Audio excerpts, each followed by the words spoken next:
First and foremost, it's a pleasure to spend some time with you this morning. I wanted to spend some time with you this morning because, quite frankly, I believe in the power of GEOINT. As an intelligence professional, as a guy who's been a J2 at a theater command, as the Director of Intelligence for the Joint Chiefs of Staff, I have seen firsthand in my career multiple times the power that imagery brings to our attempts to generate insights and knowledge that supports the production of better policy and better operational outcomes. And NGA is the engine of GEOINT for the intelligence community, and one of the key partners across the broader US government for the power of imagery is an incredibly powerful partner. And so Robert Cardillo and Sue Gordon and the team, hey, it's an honor to spend a little time with as I was joking with Robert, I said, so your peeps are here for you, man. You know, we don't have a lot of SIGINT peeps at times out there. So what I thought I'd do is just share a few thoughts with you for a little bit, and then I'll take questions and answers on any topic. SIGINT and imagery have a lot in common. We, as do NSA and NGA, we are single discipline organizations. We're focused on how do you harness the power of large data sets to generate insights and knowledge. How do you apply the power of analytic insight to take disparate data points and try to connect them into something larger? And how do you do it in a way that enables you to harness the power of the private sector and a broader set of teams across an enterprise? So as I always kid Robert Cardillo, hey, we have slightly different missions, but a lot of the tenets are the same. I think the future, when I look at GEOINT, is all about partnerships, and particularly how we harness the power of the commercial sector and our ability to do that. Because this, much like SIGINT, is not a discipline where through government alone, we're going to create that level of insight that we all need, that we're all striving to achieve. One of the benefits I always thought that GEOINT enjoys is the fact that the civil sector has great capability, much of which is unclassified and open available for process production and purchase. Not exactly the same thing in the SIGINT world, but I think it's one of the areas where GEOINT really gives you a lot of flexibility, which I think is a powerful model for the broader IC for the future, about how do we create some of those very open, very direct partnerships in the private sector, and how are we going to harness the power of technology and capability that is resident outside the government. In a lot of places that, quite frankly, for many of us in our professions, we're not particularly smart about, and we haven't spent a lot of time interacting with, which is one of the reasons why I think sessions like this, efforts like this, are so powerful, about how do we create venues and mechanisms for our private industry teammates to get a sense for what are our priorities, what are we looking at, what's our vision of the future, how do we see the world around us? And then just as important, an opportunity for you to make us smarter. So as you look at us, what are the things that you see, in this case from a GEOINT perspective, but I would argue we could apply this more broadly across the IC. What are the things that you see that we need to be focused on that we are not? What are the capabilities that are resonant within your structures that you think are meaningful and important to us, but we don't necessarily understand or have awareness of? That's why I find venues like this very, very powerful. And it's one of the things that I would applaud NGA. I think they're a real leader in the broader intelligence community in this area. It's an area where I think, as I look at NSA, it's an area where I want us to get better. It's an area that Robert and I occasionally talk about, and I pay great attention to what NGA is doing in this area, because quite frankly, you know, and copying somebody, I guess, is the sincerest form of flattery, and I'm interested at times about, hey, how can I generate the insights that you are? How can I apply that in the mission set that I'm responsible between signals intelligence and cyber? Because, boy, you can pick up whatever your particular piece is, whether you like newspapers, magazines, online. The world never seems to stop without something about signals intelligence or cyber in the world that we're living in today, and today is no exception from any other day. So I'm always trying to figure out, hey, how can we do it smarter? How can we do it better? How can we do it more efficiently? And how can we do our mission sets with a broader set of partners out there. At its heart, the other thing I always try to remind people is NGA, much like NSA, is powered by some amazing technology. But in the end, the technology is a means to an end. And the greatest source of capability for both our organizations, I've always believed, are the men and women who really power this technology. And one of the things that I like to talk to the private sector about is, in addition to giving us insights on technology that can help us execute the mission, how can you help me optimize the workforce of the future? How can you help me train the workforce of today for the challenges we're going to have to deal with tomorrow? Because the days, and it's no different for NGA, the days when we can afford to pull somebody out and say, look, every few years I'm going to pull you off the line for 6 months and I'm just going to give you focused training. That's just not a business model that we can really sustain. We just don't have the amount of people. I can't afford to pull expertise offline for that long. And so one of the things I'm always interested in the private sector is how can you help us optimize the workforce for the future? And I would argue that's not unique to signals intelligence or to cyber. Among the other things I'm interested in, and I think Robert's in the same boat, the ability to visualize. In the end, I've always been struck by man is fundamentally a visual creature. And we generally relate to the world around us in a lot of ways, either through a visual image or a story or a narrative. And so, one of the things I talk to our analysts about is, so how do we show a visual picture and how do we develop that narrative that helps our customer set understand what it is we're generating for them, as opposed to just endless single point products? I said, those are interesting, but data doesn't necessarily lead to knowledge and insight. You got to put this into something bigger to help people gain insight and knowledge. Because in the end, as an intelligence professional, that's really what we're striving for, is to help our policymakers, to help our operational commanders gain insight and knowledge that helps to generate better policy and better operational outcomes. With that, I'm much more interested on what's on your mind, because quite frankly, I generally get more out of Q&A than I do out of Rogers just pontificating. So what questions do you have for me? I think we got about 20 minutes. Sir. And I'll repeat the question for those who couldn't hear it. Patrick Tucker with Defense One. Everyone in the room that's applied for security clearance, how have you reached to China, and what are the recommendations that you are giving response? So first, the question is based on an assumption. So the first part of the question was, if my memory's correct, you tell me if I got the question wrong. The first part of the question was, how would you base your attribution of the OPM intrusion on China? So my first response was, well, you put an assumption into your question, so I'm not going to accept the assumption. What was the second part? I want to make sure I get it right. What are you recommending in terms of response and mitigation? So what am I recommending in terms of response and mitigation? Now tell me you really think that as the director of NSA or US Cyber Command, I'm going to talk to you about the policy recommendations. I love the style, though. I love the style. So we're talking about OPM. I think, first of all, I'm not going to get in the specifics of attribution. That's a process that we're working through on the policy side. That's ongoing. I think the important thing for us to take away for OPM is it is another reminder to us, and I don't care if it's the government or the private sector, we are in a world in which increasingly data has value as a commodity to a wide range of people. And there's a wide range of people, groups, and nation states out there aggressively attempting to gain access to that data, whether it resides in the US government, whether it resides in the private sector, whether it resides in our own homes as private individuals. I'll bet you a good segment of this audience, you have had a credit card compromised, you have had your emails compromised. That's the nature of the world that we're living in right now, sadly.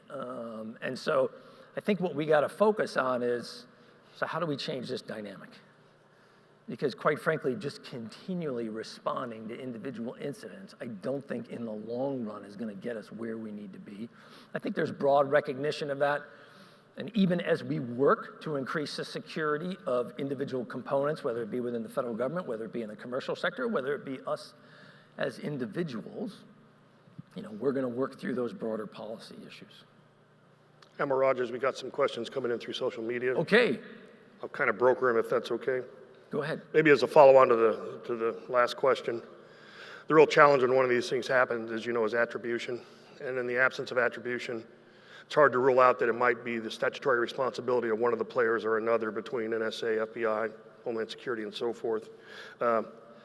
While that's being sorted out, and sometimes it takes a considerable amount of time, how do you see the current state of play in government and how that's all coordinated with those efforts going on in parallel?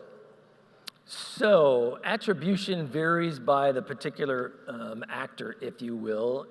I will tell you this, having been doing cyber now in the Department of Defense for a little over a decade, in a focused kind of way in some ways, attribution sure has come a long way. And in many instances, it's not the challenge that it was 10 years ago. I mean, Sony is a pretty good example of that. We were very quickly able, collectively across the US government, largely between DHS, FBI, and the National Security Agency, we were able to relatively quickly come to a consensus about characterization that the activity came from North Korea and the basis of that attribution, which generated a relatively high confidence factor in our political leadership, which led them to react in a very public and very direct way to the Sony intrusion. Every incident is different. It's a bit of a cat and mouse game as you generate and gain more insights on what actors are doing. You watch them try to change what they do in a way to obfuscate how they do it. Oftentimes we watch actors out there attempting to create new partnerships as a way to try to confuse our ability to gain insights as to who is doing what. Sometimes that's more successful than others. But in general, I remain pretty confident in our ability to generate insights as to who's doing what. I'm going to change pace with this one. Okay. A lot of activities that NSA carries out and a lot of their at least perceived mission on the part of the public get characterized in movies, in the press, and so forth. From a strategic communications standpoint, how do you see your role and NSA's role in trying to clarify that conversation and making it a little bit more grounded in reality? Well, NSA has two primary missions. The first, the one that gets the most attention, we are a signals intelligence organization that conducts foreign intelligence. Foreign intelligence. We do not conduct intelligence against US persons. We don't do massive surveillance in the United States. That is illegal. The second mission we have, so we apply signals intelligence in a foreign intelligence mission. The second mission for NSA, the one that doesn't get as much publicity, but quite frankly, is growing in importance, not only in the government, but more broadly, is the National Security Agency also has an information assurance mission where we are responsible, partnering with others, in playing a role in security standards within classified systems within the Department of Defense, helping to secure the Department of Defense's networks, increasingly being called upon both within the federal government and more broadly across the US, partnering with others, primarily the Department of Homeland Security and the Federal Bureau of Investigation, to apply our capabilities in the broader defense of both the government systems, as well as upon occasion attempting to participate in others in helping address private issues, like Sony was a good example of that. The part that I always tell the team is what we owe policymakers is our best estimate about what we're seeing. That, remember, our job is not to generate policy, it's to provide a basis upon which policy can be generated, that factual understanding, if you will. That's the sweet spot for us, is what we need to focus on. The positive side on the information assurance mission is because signals intelligence has increasingly over the last 20 years or so in particular migrated more and more to the world of the network, our understanding and our knowledge of the network world has really been high for some period of time. And so it plays to our organizational strengths. It plays to our ability to partner with others to try to assist the government and, as I said, increasingly by extension, the private sectors who are trying to deal with the challenges that we're facing in the cybersecurity domain. And I don't see those challenges going away anytime soon. I suspect we're in for a period of time where, much like we're seeing now, we're in a constant fight to try to safeguard our networks, to safeguard our data, if you will. Admiral, there's a big shift, as you know, to mobility capability. Just your thoughts on a standard way of doing business inside the government, and then maybe bridge over to Internet of Things. Jack, so as a matter of fact, I just had a discussion with the NSA leadership team yesterday, as a matter of fact, and we were talking about, so how do we bring mobility, how do we bring unclassified architectures into what we try to do, much of which is in a much more compartmented, much more segmented arena. Mobility and the ability to maintain a digital interface, no matter where we are or no matter what we're doing, is increasingly a cornerstone of our personal lives. It is increasingly a cornerstone, I would argue, of our professional lives as well. And so NSA, like many organizations, is trying to figure out, so what's the role of all that in our ability to execute our mission? You know, there are some who argue, hey, it represents increased vulnerability, increased risk. Boy, therefore,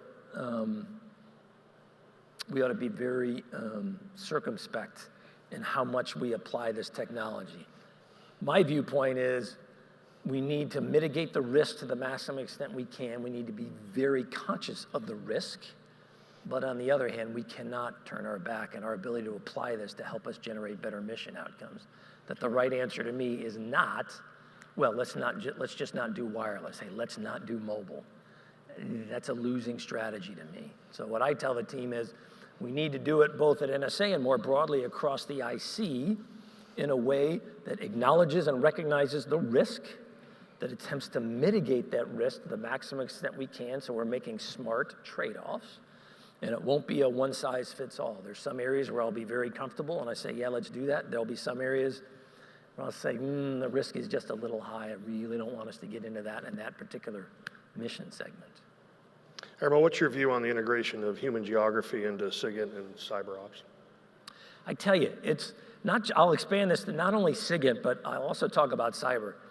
Because one of the things that I always remind the cyber segment, both at US Cyber Command and on our information assurance mission at NSA, is that even as we're looking at cyber in its multiple levels, from persona to the physical to the logical layers, I always remind my workforce, every single component has a physical geographic position on the face of the earth. Every switch, every router, every individual. GEOINT can be a powerful partner for us, you guys, as we're trying to understand network topologies, as we're trying to bring together these multiple layers, if you will, to create a total network topology picture.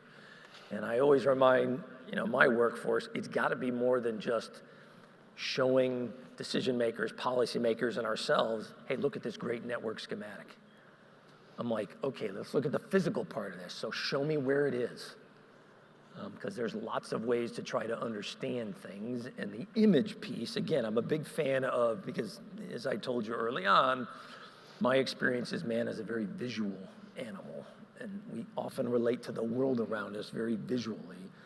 And so even as we're looking at those network diagrams, I try to remind the team, let's overlay the other imagery, the other physical aspects of this to give us a much better, more complete understanding of what it is we're looking at. So I'm a big fan of GEOINT, SIGINT, cyber teaming together. In fact, one of the things that I've told my NGA teammates is I think we at NSA need to do a better job of partnering with NGA. I think NGA has been very good with us. I think we need to do more with NGA. So that's something that Robert Cardillo and I are both trying to work on. There's been a lot of shift to the private sector of information related to geospatial intelligence and information. Do you see any opportunity to commercialize SIGINT? And I might just add on just a second question to that, maybe characterize the current relationship with the internet service providers. Well, clearly an issue of great concern. It doesn't translate as readily. Clearly one of the primary drivers for us is the recognition of the legal framework in which we must operate and the inherent responsibility on the part of the SIGINT system, NSA being the driver of the SIGINT system in the intelligence community, that inherent requirement we have to ensure not only compliance with the legal and policy frameworks that we use, but also to be mindful that as intelligence professionals, we are operating in a representative democracy in which the rights of the individual are fundamental to the very structure of the nation that we defend. You can't ever forget that. As I always remind our workforce, sometimes you gotta step back, open up your eyes, and remember where we are, what we're doing, and how we relate to the broader nation that we're trying to defend. That much of the discussion, for example, we've had over the course of the last 2 years is a very meaningful one, and it's an important one for us as a nation. What is that ability, how, or put another way, we have two important imperatives. One is to defend the nation.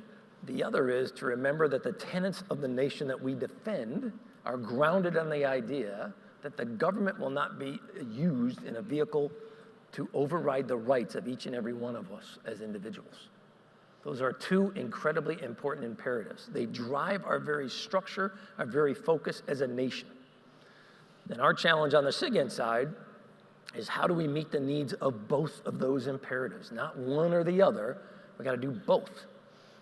And we gotta realize that technology is changing around us, and so the lines that used to be very distinct about what was a source of government communications, for example, versus what is now a private line of communication, that is all blurring. The days when I first joined the military 30 years ago, 34 years ago this summer, as a matter of fact,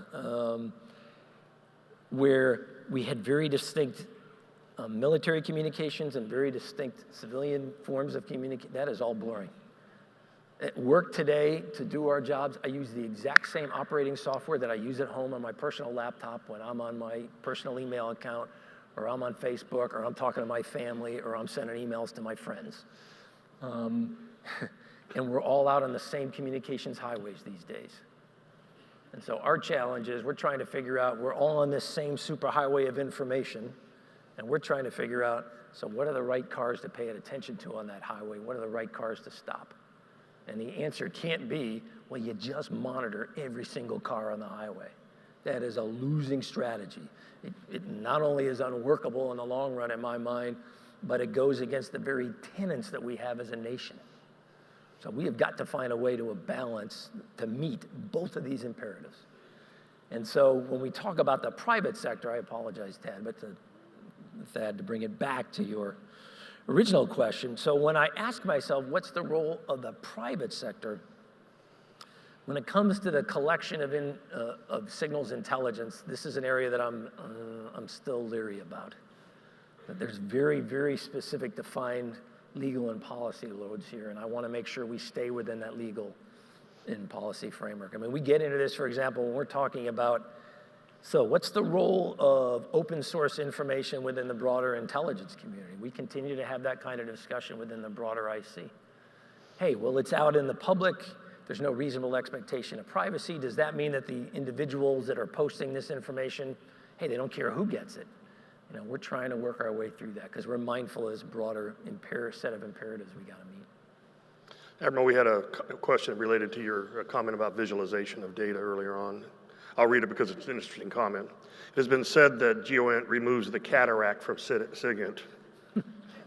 You mentioned... I've not heard that one before. You mentioned the importance of visualization. To what extent is the SIGINT enterprise moving towards incorporating visual presentation? Say the last part, incorporate. To what extent is the SIGINT enterprise moving to incorporate visual presentation? It's a new area for us. It's an area where, quite frankly, I've told the team that I think the answer resides largely on the outside, not the inside. And so what I've told the team is, can we start looking at how we can partner with the private sector to try to visualize things in a way historically we don't do? And the kind of test case that I've given the team is, let's start with the network structure.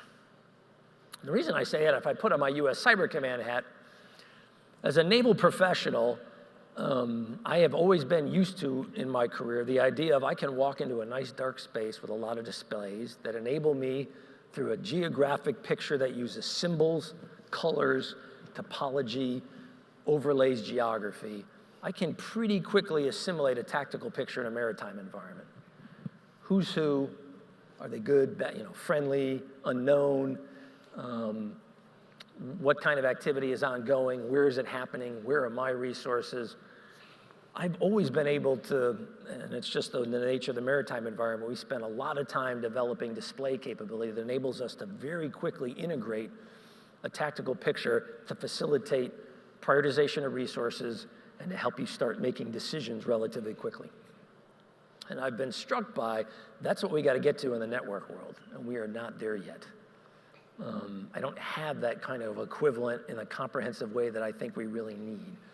So the challenge I've given the US Cyber Command team is, how can we reach out to the private sector and see what's out there that can maybe help us do that? I'm going to combine about 3 or 4 questions that are all the same basic theme, and they involve NGA's role in cyber, the fusion of SIGINT and GEOINT, and the confluence of the cultures, the workforces, the products into a more integrated picture. So I'll start with the last one to try to work my way back. So the culture, the workforces. To me, they got a whole lot in common. Incredibly focused, incredibly motivated, bring an in-depth knowledge on a particular discipline that powerful in and of itself. Each is even more powerful when it's brought together with a broader set of capabilities. That, hey, as much as I love SIGINT, for example, and as a cryptologist in the Navy, I've been doing SIGINT for just over 30 years, I recognize that SIGINT is even more powerful when it's combined with other capabilities. And that really came home to rest for me, again, as a J2 for a theater, as a J2 for the Joint Chiefs, as we're trying to build for the commanders I supported a much more comprehensive, much more complete picture. As much as I love SIGINT, I clearly came to the opinion, that ain't enough, you guys. We got to create a much broader picture. I think it's the same thing for GEOINT. It's a very powerful tool in and of itself, but it provides even more value when it is normally combined with other capabilities, and that the ability to combine that with other capabilities is driven by motivated men and women. That, in the end, is the greatest source of strength for both organizations. It's because those men and women bring great knowledge and insight, and they bring great heart and dedication. And even as we both have a lot of challenges in the world in front of us today, I am always mindful, and I always tell our teams, we've met every challenge before, and I am very confident in our ability to meet the challenges of the future. And I'm confident because of the men and women who are a part of the teams that Robert and I lead. And as long as you got motivated women who are knowledgeable, focused, mindful of the broader challenges that they got to deal with, and also always remember the constraints and the constructs in which we must operate, as long as we do that, I'm just a positive guy when it comes to the future. There's plenty of challenges, but I believe in the end we'll be able to generate the insights that the nation needs to generate better policy and better operational outcomes. Thank you. I've got a stack of cards, but we've got time for one more. I'm going to go in a little bit of a different direction. I know personally that the cooperation and the meetings you've held with the Secretary of Treasury, Homeland Security, the Director of the FBI, in my view, have been unprecedented in the last 6 to 10 years. Just your current view on where we are with the banking industry and the power infrastructure industry. Where we are with, I didn't hear. Banking and power infrastructure. So, there are 16 segments in the private sector that the U.S. government has identified as having critical importance to the nation's security. Think about financial, think about transportation, think about power, think about financial. There's 16 of them. And there's a fairly wide range of capability out there. On the high end, I'd probably put the financial segment, really driven by 2 things. Number one, they very early came to the conclusion that an inability to protect their data and their money would lead to a destruction of their very business model and call into question their long-term viability as financial institutions. The second thing that I've always been struck by in the financial sector is, and they also came to the conclusion that this is a problem set that required both leadership and investment. If you look at the largest banks in the United States, Bank of America, I think, has publicly talked about their investment in their annual investment in cybersecurity Up until 2014 was about 250 million, if my memory's right. They have publicly talked about increasing that to $500 million.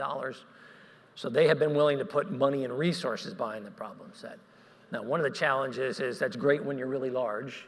What do you do when you're in the mid-size and the smaller side of the segment where you don't have that kind of resources, which is one reason why partnering with DHS, we've really focused on a sector approach to this, arguing can we take the knowledge and insights we're gaining from the high end and push it all the way through the segment down to the mid-size and the smaller ones, so that perhaps they don't have to spend their own money to do some of this.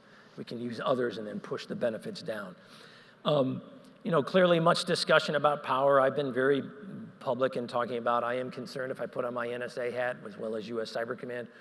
I'm concerned about activity that I see at times within critical infrastructure in the United States. Other nations are paying great attention to it, and I'm concerned about the why they are doing so.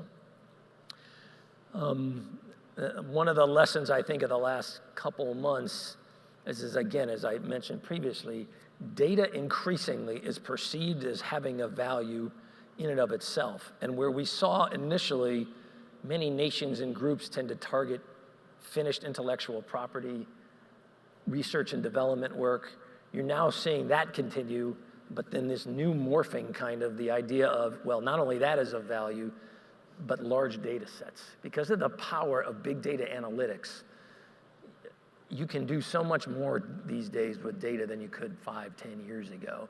And increasingly, groups, nations are interested in harvesting big data. And when I look in the private sector, you know, for PII and large data sets, there's a lot out there. So whether it's the financial segment, whether it's health, you think about how much personal information we put into our health system. I mean, our family histories, our medical histories, contact information. There's a huge amount of data out there. So, you know, clearly within DoD, for example, right now, we're spending time focused on, so where are the large concentrations of data that we need to make sure that we're ensuring are well protected? You know, because I think that's an inherent responsibility of the government. Even as we're assimilating data from our citizens, we need to make sure that we're doing our part to ensure that it remains protected. I think that's part of the relationship between the government and its citizens.